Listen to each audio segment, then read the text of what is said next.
এই নাও, আমি তোমার জন্য ডিম রান্না করছি। এখন আমার ডিম খেতে ইচ্ছে করছে না, আমি এখন ডিম খাবো না। মা মাছ ঝোল করেছে, আমি মাছ ঝোল দিয়ে খাবো। কেন? তখন না তুমি আমাকে বললে তোমার ডিম খেতে ইচ্ছে করতেছে, এই জন্য তো রান্না করলাম। তখন আমার ডিম খেতে ইচ্ছে করেছিল, তাই বলেছিলাম। এখন ডিম খেতে ইচ্ছে করছে না। তখন কেন ইচ্ছা করছিল? আর তখন যদি তোমার ইচ্ছাটা না করতো তাহলে তো কষ্ট করে আমাকে রান্না করতে হতো না। তোমার যখন ইচ্ছা হবে এক একটা আমাকে অর্ডার করবে, আমি সেটা ইচ্ছা পূরণ করবো, তাই না? আমি তোমার জন্য খেটে মরবো তোমার ইচ্ছে পূরণ করার জন্য, আর যখনই আমার কাজ শেষ হয়ে যাবে তোমার ইচ্ছাটা পরিবর্তন হয়ে যাবে। তা তো হতে পারে না। আরে তুমি এমন করছো কেন? এখন আমার খেতে ইচ্ছে করছে না, এখন আমি খাবো না। আহা বৌমা, রবিন যখন খেতে চাচ্ছে না তাহলে রেখে দাও না ডিমটা, পরে আরেক সময় খেয়ে নেবে।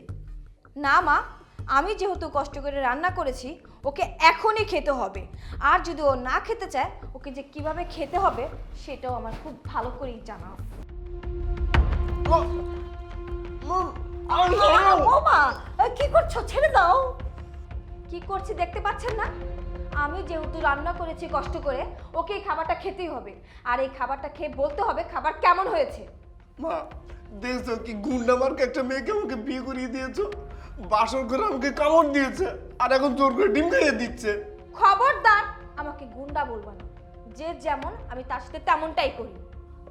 হাই রে হাই ভাবি, তুমি এমন ডাকাত বউ ঘরে এনেছো, এ তো তোমার ঘরে সংসার করতে আসেনি, এ এসেছে তোমার ঘরে আগুন জ্বালাতে। কি বললেন আপনি? আমি এই সংসারে আগুন লাগিয়ে দিব, তাই না? আচ্ছা ঠিক আছে, তাহলে আপনাকে দিয়ে শুরু করে আগুন জ্বালানোটা।